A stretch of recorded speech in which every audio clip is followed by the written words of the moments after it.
welcome on this platform. Your Bamenda man, your Ekuna man, your Ngi man, your Bakuri man, and proudly so, your anglophone brother.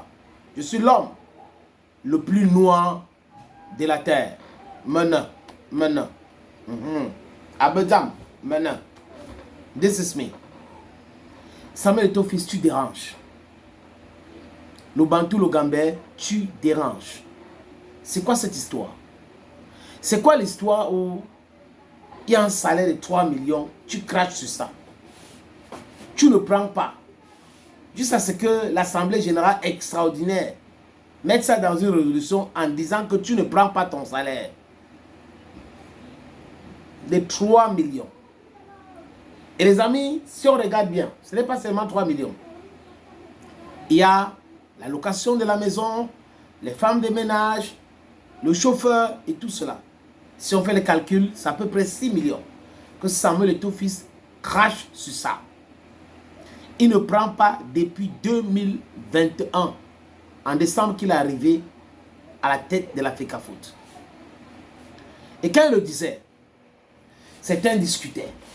Oh, il prend, oh, il est en train de voyager, il veut se faire une santé financière, c'est pour cette raison qu'il est à la FECAFOOT. Un milliardaire à la FECAFOOT, du gros n'importe quoi.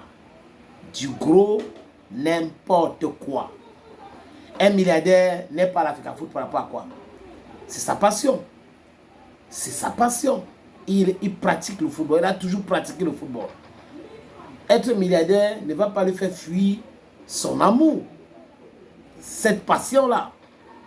Et quand il le disait, les mêmes gens qui disaient qu'il était pauvre amplifiaient encore. Parce que dans leur tête, ils ont connu les Eto'o qui étaient à l'équipe nationale.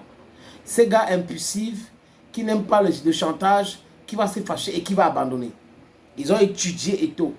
Mais ils ont oublié que les contextes étaient différents. Ils ont oublié que maintenant c'est Eto'o le dirigeant. Et ce n'est pas Eto'o le footballeur. Très compliqué pour eux. Ils ont tout fait. On le connaît, oui, on le connaît. Dès qu'on va dire ça, il va se fâcher et tout ça là. On aura gang de cause. Après, on va continuer notre football. On va continuer à dédouaner nos conteneurs. Et les journalistes vont continuer à recevoir de l'argent, les 100 000, les 150 000 chaque fois qu'ils font des émissions. Et comme ça, par mois, ils auront les 600 000 pour certains, 400 000 pour d'autres. Et pendant ce temps, l'argent des footballeurs, ils prennent l'argent pour faire quoi? Et si on ne les vend pas en Europe, ils croient qu'ils vont faire de l'argent ici. Ce n'est pas possible. Qu'ils arrêtent ça. C'est pas... On est venu dans le football parce qu'on veut manger aussi. C'est l'argent de l'État. L'État nous donne de l'argent. Même quand on vend les jouets, ça nous concerne. Voilà dans le langage des aventuriers. Voilà dans le langage des mercenaires. Voilà dans le langage de ceux qui se retrouvent dans le football par infraction. Oui. Les amis, Eto'o a fait 3 interviews dans lesquelles il a dit, dans ces interviews-là, Eto'o a dit que je ne prends pas le salaire. Et je me rappelle avec Tchouaméni, le joueur du Real de Madrid. Il a un podcast. Eto'o a dit, je ne prends pas le salaire. Et il lui a dit, ah bon? Mais pourquoi tu ne communiques pas? Et Samuel lui a dit, ben moi ça ne m'intéresse pas. Je fais ce que j'ai à faire. Les gens peuvent dire ce qu'ils veulent. Ils peuvent parler comme ils veulent. Mais ça ne me regarde pas.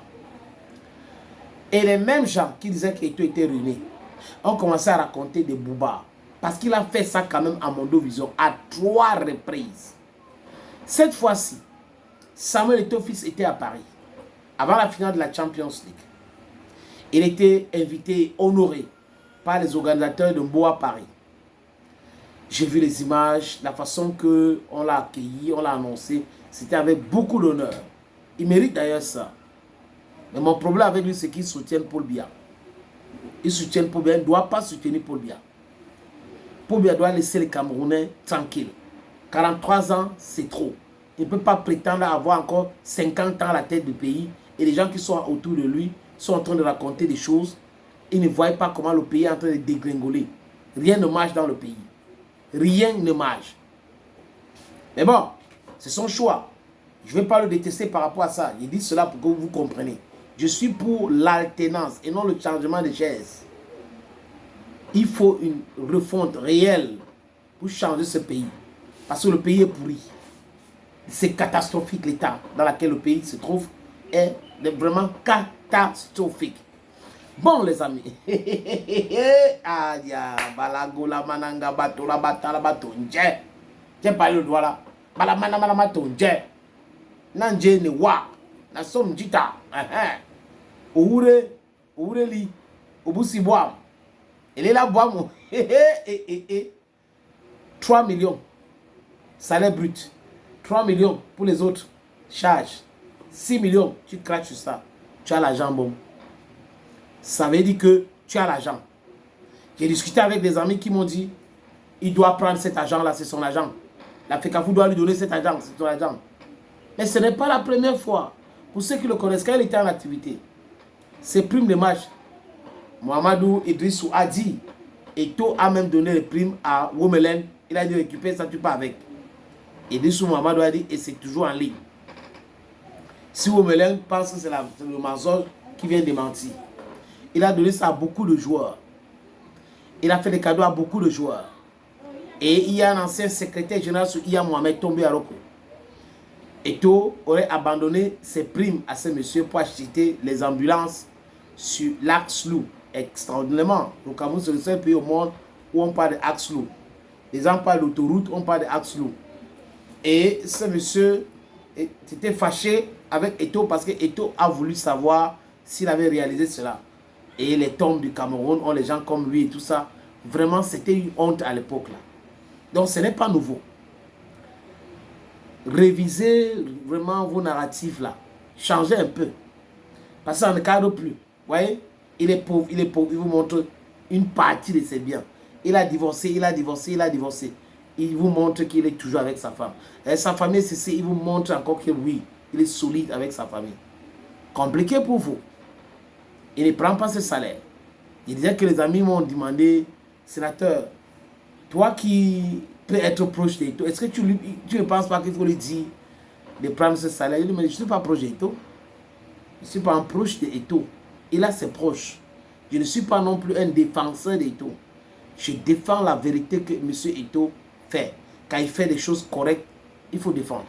Et je ne peux pas venir là. Je regarde ce que le ministre est en train de faire. Ferdinand Gongo est en train de faire. Quand je regarde, c'est les mêmes gens qui sont dans les scandales Piscini, Magil. Et on les soutient pour combattre Eto'o. Vous êtes normalement constitué. Qu'est-ce qui vous arrive même? Hein?